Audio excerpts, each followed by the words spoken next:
Pessoal, no trabalho de hoje, a gente vai mostrar para vocês esse conjunto de dados aqui. Então, aqui você tem um conjunto de dados. Esse é meio que uma brincadeira, né? Essa análise, né? Que você imagina o seguinte: você tem participantes, né, que receberam placebo, que receberam uma dose baixa de Viagra, e participantes que receberam uma dose alta de Viagra. E ao longo do que eles receberam a medicação, foi medido o libido dos participantes e o libido dos participantes. Os dados, eles falam, aí o libido foi medido quantitativamente, né, ao longo da semana. Como ele foi medido, eu deixo por conta da sua imaginação, né? Bem, então basicamente você tem, quando a gente for falar, vamos falar primeiro só do libido do participante. Então imagina o seguinte, você quer imaginar se o Viagra, né, ele tem efeito no libido do paciente. Então você tem três grupos, né? Um grupo placebo, um grupo que recebeu uma dose baixa, um grupo que recebeu uma dose alta de Viagra. Então você tem uma variável quantitativa, que é o libido, e uma variável qualitativa, que são os grupos, né? Placebo, dose baixa e dose alta. Esses dados aqui, você pode abrir ele no teu EujaMove, né? É só você vir aqui em Data Library, em ANOVA, aí vai ter esse conjunto de dados aqui, chamado Viagra, né? São dados do Enfield, né? No livro de estatística. Então, você pensa o seguinte, eu vou fazer uma ANOVA, né? Já que eu tenho uma variável quantitativa e três grupos, né? Para ver, então, na ANOVA, se tem alguma diferença entre esses grupos, né? Será que quem recebeu o placebo, quem recebeu uma dose baixa e uma dose alta, será que tem diferença? Então, você pode vir aqui, fazer a ANOVA, né?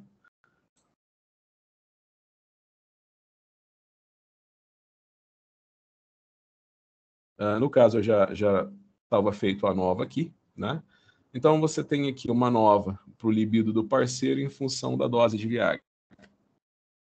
Aí ele vem aqui e te dá um P maior que 0,05. Então, isso daí quer dizer o quê? Que não tem diferença, né? Então, você imagina que o libido das parceiras dos participantes não mudou em função da dose de Viagra que o participante tomou, ou se ele tomou um placebo, né? Você tem esse gráfico aqui, o Descriptive Plots, né? O Descriptive Plots, ele é muito importante, né, para você ver o efeito, de cada uma das variáveis, né? Então você observa aqui que parece que o libido a média do libido, né, da companheira dos participantes diminuiu um pouco em função da dose de Viagra, mas enfim, são variações aleatórias, né? Você pode ver que a média do libido da companheira dos participantes não se alterou, são estatisticamente equivalentes, tá? Então, as médias das três populações são estatisticamente equivalentes. Tá, e como é que será que ficou o libido do participante, né? O libido do homem que tomou o Viagra? Olha, se você fizer uma nova para o libido dos participantes, você vai ter um P maior que 0,05. Né? Isso vai dizer que os três grupos, placebo, dose baixa de Viagra e dose alta de Viagra, eles têm a mesma média, né? Não tem como diferenciar quem tomou placebo de quem tomou uma dose alta de Viagra. Tá? Você pode fazer um descriptive plots, né? Então, a gente vai colocar aqui a dose de Viagra, né?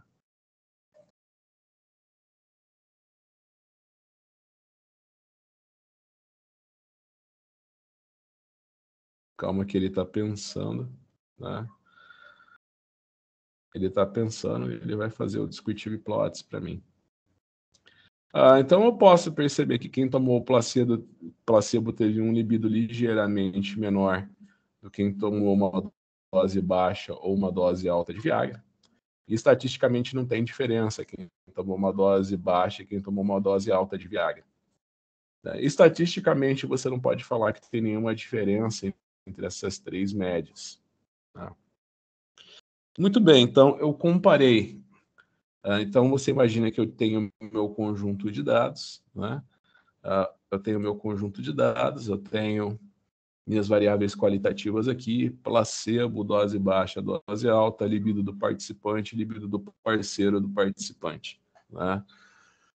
Então você imagina que fazendo uma nova para cada uma dessas variáveis quantitativas, fazendo uma nova para cada uma dessas variáveis quantitativas, eu falo que não existe diferença apreciável. Mas eu posso pensar o seguinte, pode existir uma interação entre o libido do participante, o libido do parceiro do participante, com o libido do participante. Então, ao invés de eu estudar, eu fazer uma nova para cada um dos grupos, eu vou fazer uma ANCOVA, ou seja, eu vou ver o efeito da minha variável qualitativa, né, que são os grupos, né? Eu falo que é uma variável qualitativa, né, porque é alto, baixo, homem e mulher, né? Mas também tem gente que fala que é a variável do grupo, né? Que vai ser a variável do grupo, né? Homem e mulher. Então você tem aqui a variável de grupo e a variável quantitativa, ou variável contínua. Agora, em vez de eu fazer... a nova já falou para mim que não tem diferença entre os grupos quanto ao libido. Então, se o cara tomou placebo, dose baixa ou dose alta, não tem diferença quanto ao libido entre os grupos.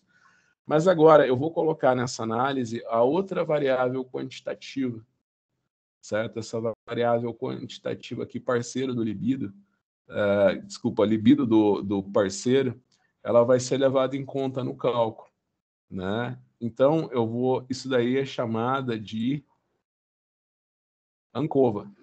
Então, eu vou fazer a ANCOVA.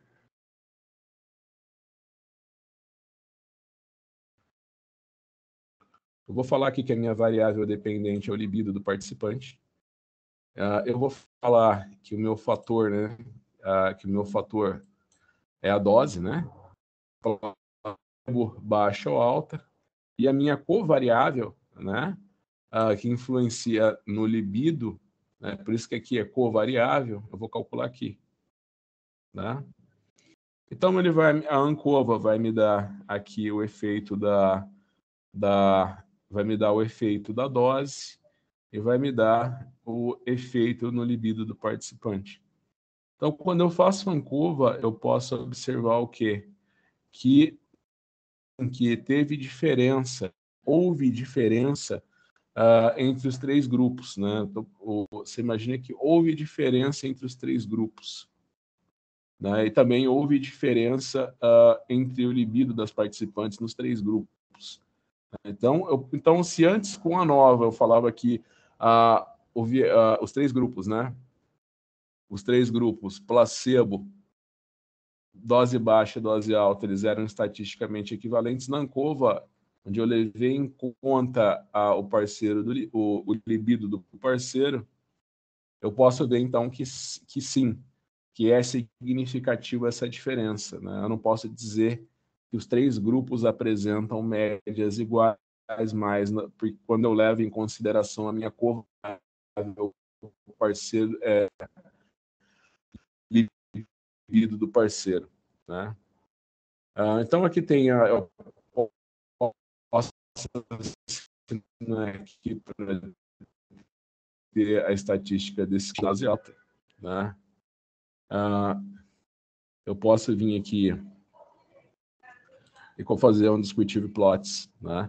Então, nesse gráfico descritivo, né? No eixo X, eu vou colocar o libido do parceiro e em linhas separadas a dose que ele recebeu, Isso daí vai ajudar eu fazer a visualização. Então, quando eu coloco aqui o libido do parceiro,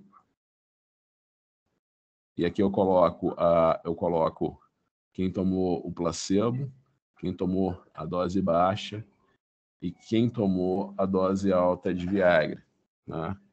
Eu consigo ver que tem uma diferença entre esses 3 grupos, né? Então, é o que eu falei, para isso que serve a Ancova, né? Qual que é a diferença da Ancova para a nova?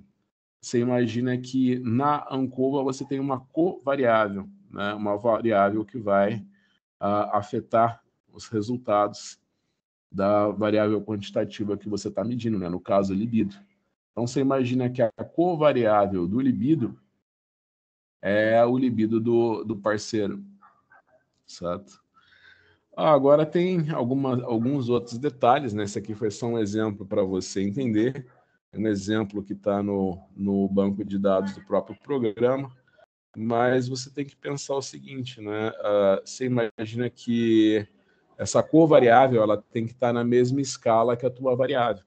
Então, por exemplo, na área de química, né? Você imagina que o ferro ele interfere na concentração do cádmio.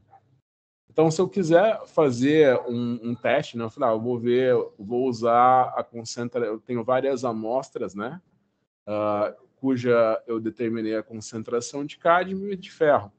Aí eu falo, eu vou ver o efeito da concentração de ferro na concentração de cádmio, né, isso na área de química, né. Você imagina que o cádmio tem a concentração de alguns miligramas e a concentração do ferro geralmente é 100 vezes maior que a de cádmio, né? Se eu for fazer uma Ancova, não vai dar certo. O resultado não vai ter nada a ver, né? Por quê? Porque a concentração de ferro é numericamente muito maior que a de cádmio, né? Então, quando você for usar a Ancova, não esqueça de normalizar os seus dados, caso eles não tenham, por exemplo, aqui é um exemplo de é clássico, né, de teste de psicologia, né, onde você marca um número de 1 a 10, né? Então você imagina que todas as perguntas no questionário vão ter o mesmo peso, né? Então você pergunta numa escala de 1 a 10, determine o seu libido essa semana, né?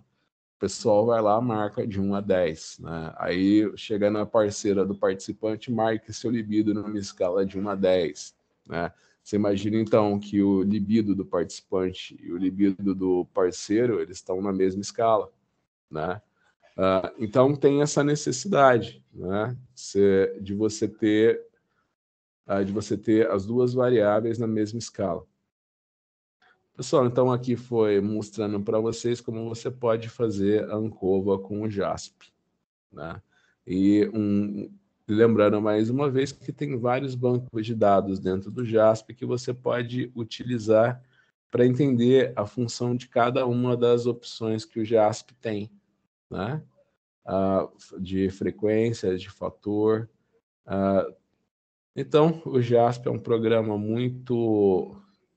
O JASP é um programa de uso gratuito, né? É um open source, escrito em R, e ainda por cima ele vem com banco de dados para que você possa entender cada uma das funções que ele executa. Pessoal, muito obrigado pela atenção de vocês. Até um próximo vídeo.